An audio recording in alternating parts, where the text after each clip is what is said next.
Uma operação da Polícia Federal contra a divulgação de notícias falsas, as fake news, cumpriu hoje mandados de busca e apreensão. Entre os alvos estão parlamentares, empresários e blogueiros. As diligências foram autorizadas pelo ministro Alexandre de Moraes, do Supremo Tribunal Federal, que também determinou a quebra dos sigilos fiscal e bancário dos suspeitos. Foram cumpridos 29 mandados de busca e apreensão em 5 estados e no Distrito Federal. A operação da Polícia Federal foi autorizada pelo ministro do Supremo Tribunal Federal, Alexandre de Moraes, relator no inquérito que apura a divulgação de notícias falsas contra ministros da Corte. Na decisão, Moraes diz que as provas colhidas até o momento indicam a possibilidade de existência de uma associação criminosa, denominada nos depoimentos de parlamentares como Gabinete do Ódio, dedicada à disseminação de notícias falsas, ataques ofensivos a diversas pessoas, às autoridades e às instituições, dentre elas o Supremo Tribunal Federal, com flagrante conteúdo de ódio, subversão da ordem e incentivo à quebra da normalidade institucional e democrática.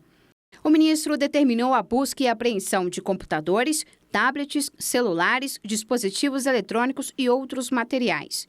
O bloqueio de contas em redes sociais dos investigados até que todos sejam ouvidos pela PF no prazo de 10 dias.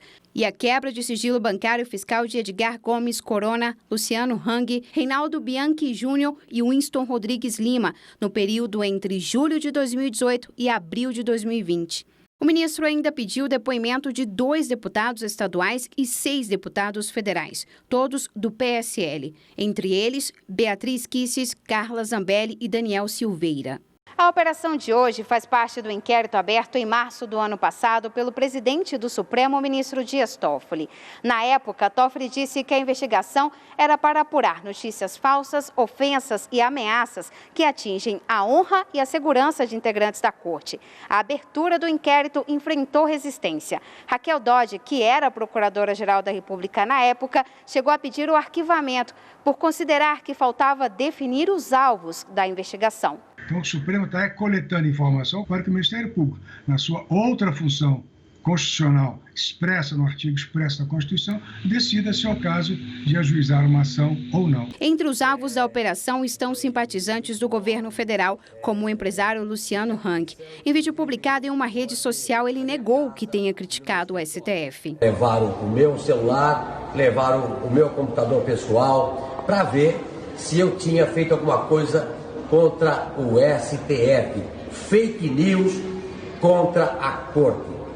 Jamais, né? Jamais. Também questionaram a ação da PF, blogueiros e ativistas que estão na lista de investigados. Eles não vão me calar, de maneira nenhuma. Pois se você me aguarde, Alexandre de Moraes, o senhor nunca mais vai ter paz na vida do senhor. É um absurdo isso é inadmissível. Eu ainda acredito no Brasil, eu acredito que a população é quem deve limitar os 3 poderes. Os agentes federais ainda estiveram na casa de Roberto Jefferson, em Comendador Levi Gasparian e em Petrópolis, no Rio de Janeiro. Além da busca e apreensão, Moraes autorizou o bloqueio das redes sociais do ex-deputado federal. Como eu não tenho computador, eles não tiveram computador para prender. Esse mandado de busca e apreensão que vem assinado pelo ministro Alexandre de Moraes é perseguição política, é perseguição ideológica, é censura, é tentativa de intimidação. Hoje, o ministro Luiz Fux, que está na presidência do STF, abriu a sessão com um discurso assinado por ele e por Dias Toffoli, que está em licença médica. As palavras foram em defesa da democracia e contra iniciativas extremistas. Esta corte mantém-se vigilante contra qualquer forma de agressão à instituição, na medida em que ofendê-la representa notório desprezo pela democracia. Certamente, o espírito democrático requer diálogos entre diferentes, para que todos possamos conviver como iguais em nossa diversidade de valores e sempre sob tolerância recíproca. Também se manifestaram numa live o ministro Alexandre de Moraes e o presidente da OAB. São novas fórmulas de se atentar contra a democracia e guardando, vamos dizer, aquele verniz eleitoral. Então, é muito significativo isso que vem ocorrendo em várias partes do mundo, de um ataque frontal, ao mesmo tempo, à imprensa e ao Poder Judiciário. A defesa da democracia exige vigilância e coragem.